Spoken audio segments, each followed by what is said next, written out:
Dans un nouveau numéro du podcast de Gala le jour où tout a basculé, Frédéric Beigbeder s'est confié sur ses addictions et a évoqué le train de vie de Pierre Palmade, similaire au sien fut un temps.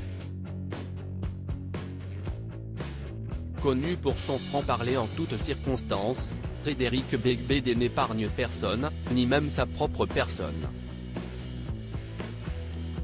À 57 ans, l'écrivain est d'avoir vaincu ses anciens démons, il sait pas très loin.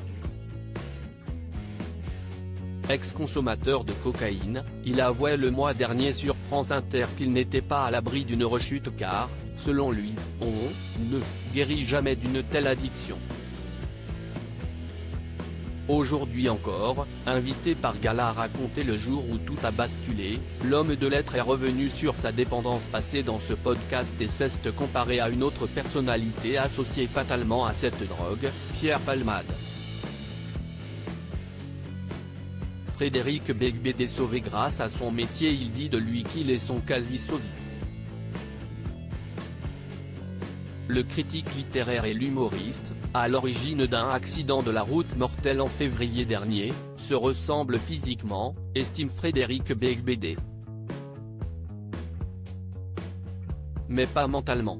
En effet, s'il trouve que si est quelqu'un que de très drôle et très intelligent, il constate qu'il est également très fragile. Le compagnon de la photographe Lara Micheli précise au cours de l'entretien qu'il n'est pas allé aussi loin que d'autres de ses copains qui étaient plus en danger. Il ajoute « J'ai toujours eu un instinct de survie parce que j'avais l'écriture ». Il remarque ainsi que le metteur en scène qu'il a un peu connu n'a pas eu, lui aussi, une bouée de sauvetage.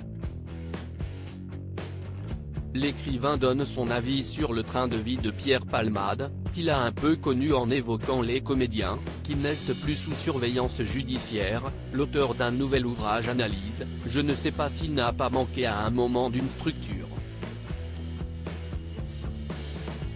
Si est aussi le sujet de mon livre, Confession d'un hétérosexuel légèrement dépassé, cette vie chaotique, sans limite, elle est invivable en fait, ça mène nulle part, c'est invivable de tout le temps, tous les soirs recommencer cette fête, qui est une fuite, déclare l'essayiste qui utilise sa belle plume pour écrire ses mots ou échapper à la réalité de manière saine.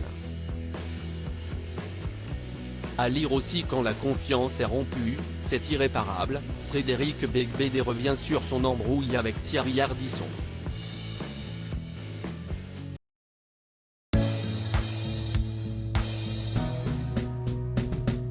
But there's all times through the rough times